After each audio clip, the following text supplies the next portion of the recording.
आइए देखते हैं रेलवे में लोको पायलट कैसे बनते हैं। उसके लिए क्या क्या प्रोसीजर है, आइए सभी लोग देख लीजिए और फॉर्म जल्दी फिलअप कर दीजिएगा। आइए देख लेते हैं। देखिए, रेलवे असिस्टेंट जो लोको पायलट की एएलपी जो है, इसकी जो रिक्रूटमेंट है 2025 के लिए। अब इसमें देखते हैं कौन सी चीजें कब से अप्लाई होने वाली है और कितने तक अप्लाई होने वाली है, कितने लास्ट डेट तक अप्लाई होगी, क्या क्या प्रोसीजर है, आइए देखिएगा। इंपॉर्टेंट डेट्स में आप देख लीजिए।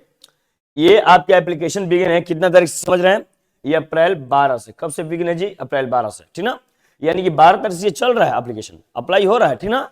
आपको जल्दी अप्लाई कर देना चाहिए, जस्ट एक सप्ताह के पहले, ठीक ना। ये देखिए, लास्ट डेट जो है इसकी अप्लाई के लिए वो है आपका 5वें महीने की 11 तारीख तक, यानी कि 11 मई तक आप कर सकते हैं।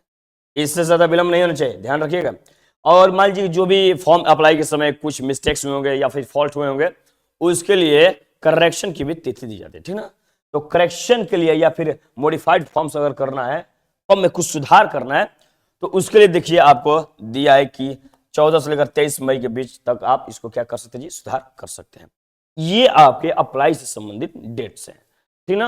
आप देखते हैं कि इसके लिए क्या क्या फीस है, कौन कैटेगरी के लोग कितने फीस इसमें पेमेंट के तौर पे जमा कर सकते हैं। देखिए, जनरल वाले लोग जो लोग हो गए या फिर ओबीसी वाले जो लोग हो गए, ईडब्ल्यूएस वाले जो लोग हो गए, इनको 500 रुपया पे करना है।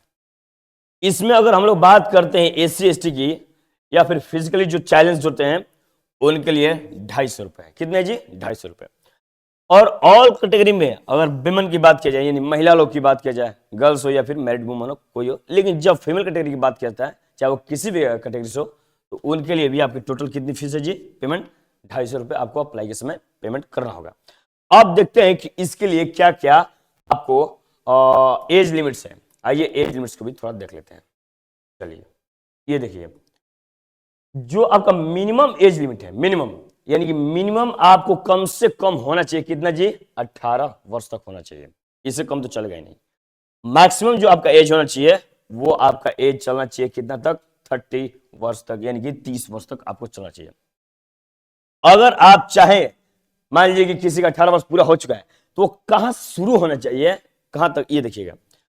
जो नए में फर्स्ट बार भरना चाहते फॉर्म, उनका जो एज लिमिट है एज ऑन स्टार्ट होना चाहिए कहां से, देखिए।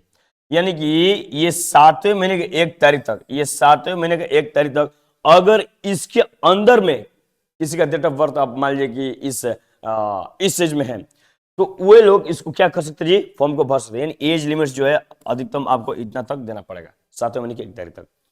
अब देखिए इसमें क्या क्या पोस्ट हैं, मैं इसको उधर हटा दो। देखिए, पोस्ट जो नेम है, ये असिस्टेंट लोको पायलट, आप जानते हैं ना, जो रेलवे के जो लोग पायलट होते हैं, ठीक ना, उनकी पोस्ट है। और ये कितनी टोटल है जिसमें? 9,970 है, यानी कि लगभग आपको 1,000 है। ये सब 1,000 10,000 है, लगभग 10,000 है। ये चीजें ध्यान रखनी चाहिए, ठीक ना। अब इसके लिए क्या आपको एलिजिबिलिटी रखना चाहिए वो देखिएगा। एलिजिबिलिटी जो है, यानी कि योग्यता जो है, आपको किसी भी आपको रिकॉग्नाइज संस्था से, जो कि गवर्नमेंट स्कूल हो, वहां से आपको 10th matric with ITI forms, यानी आईटीआई आप कंप्लीटेड होना चाहिए। आईटीआई आप कहीं ना कहीं से किए होना चाहिए, ठीक ना। अगर ये सर्टिफिकेट अगर आप लोग अप्लाइड रखते हैं, तब आपको इसमें एलिजिबिलिटी मिलेगी और इलेक्ट्रिशियन जैसे पोस्ट भी आपको इसमें मिल सकते हैं। ये सब इलेक्ट्रिशियन के ही सेक्टर में आते हैं। तो आप समझ लिए ये क्या क्या डेट्स हैं, क्या क्या एलिजिबिलिटीज है, क्या क्या फीस है और क्या क्या जरूरत है। सारी चीजों को हम लोगों ने देख लिया। तो बताइएगा वीडियो कैसा लगा और जल्दी तैयारी कीजिए, जल्दी लोको पायलट बनिए। बहुत बहुत शुक्रिया।